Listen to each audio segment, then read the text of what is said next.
How's it going, troops? Jordan here, and I hope you all had a happy new year despite the current circumstances in the world.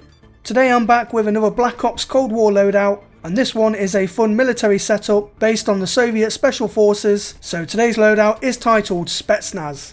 Make sure you give this video a thumbs up and hit subscribe, and let's jump right in. With this Spetsnaz loadout, we're going to be creating a class setup based on the Spetsnaz group at the time when the Soviet Union was at its peak.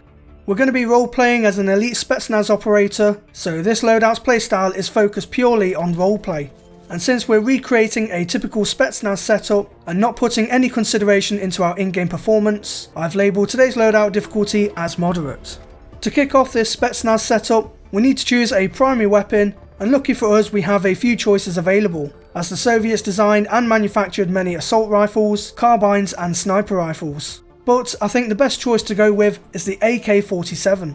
The AK-47, or its official name, the Automat Kalashnikova Model 1947, was used for quite a number of years by the Spetsnaz, before they started incorporating later designs like the AK-74, so it makes sense to go with what is Mikhail Kalashnikov's most popular weapon he designed.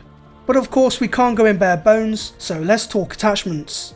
Our first attachment is going to be the Cobra Red Dot. The Cobra Red Dot sight is of Soviet origin and fits brilliantly with this loadout, providing us with better precision on target. Our second attachment is the Spetsnaz Compensator. This Soviet muzzle brake is specialised in venting gases outwards, and thus lowering the AK-47's vertical recoil by 12%. Next attachment is the Spetsnaz Grip. We're not just choosing this attachment because of the name, as this repurposed wooden foregrip also further improves our recoil control both vertically and horizontally, granting greater accuracy over distances. For our fourth attachment, we're going with the GRU Mag Clamp. The GRU Mag Clamp improves reload times by 35% and gifts us with extra starting ammo for every operation we do. And lastly, our fifth attachment is going to be the Spetsnaz Field Grip. To top off this configuration, the Spetsnaz Field Grip lets us aim down our sights at a faster pace, as well as increasing our resistance to flinch. Being an elite Spetsnaz operator, no amount of incoming fire is going to make our muscles flinch, and so this final attachment fits well with our AK. So now that we've discussed our primary weapon configuration, it's time to move on to our secondary weapon of choice for this loadout. For our secondary weapon, we're going to choose one of Russia's finest rocket launchers, the RPG-7. Although the RPG is a more recent version of the launcher, the Soviet Union armed their special forces with the best version at the time, which would have been the RPG-2. But since we've only got the RPG-7 available to us, we'll choose this as our secondary weapon. We can't equip any attachments onto the RPG-7, so let's move straight on to our wildcard and perks. For our wildcard selection, we're going to choose Lawbreaker. Lawbreaker lets us mix and match our perk choices for this setup, and we're going to discuss these perks now. Our first two perks are going to be Engineer and Tactical Mask from Tier 1.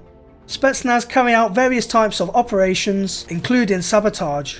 Engineer lets us locate enemy equipment through walls and shows us on our minimap where enemy score streaks are, so we can pull out our RPG and destroy them. As for Tactical Mask, this perk reduces the effects of flashbangs, stun grenades and gas mines. And since Spetsnaz soldiers always wear black balaclavas to help prevent breathing in toxic gases, we'll select Tactical Mask just to help shake off those annoying tactical grenades so we can concentrate on completing the mission. And for our third perk, we're going to choose Cold-Blooded from Tier 3. Back in 1979, the Spetsnaz carried out their most famous operation during the Soviet-Afghan War, Operation Storm 333. A covert operation to take control of the Tajbek Palace and assassinate then Afghan President Hafizullah Amin. Since the Soviets specialised in evasion, we'll select Cold-Blooded as our final perk to keep us cold against enemy thermal optics and avoid being detected before we strike. Moving on now to our equipment and field upgrade. For our lethal equipment, we're going to choose the Frag Grenade. Fragmentation grenades are commonly used by the Spetsnaz to clear out hostiles hiding behind cover, so it makes sense to go with this. As for our tactical equipment, we're going to go with the Stun Grenade. Again, stun grenades are commonly equipped and used by the Spetsnaz, so they can temporarily blind and disorientate their foes before moving in and clearing house.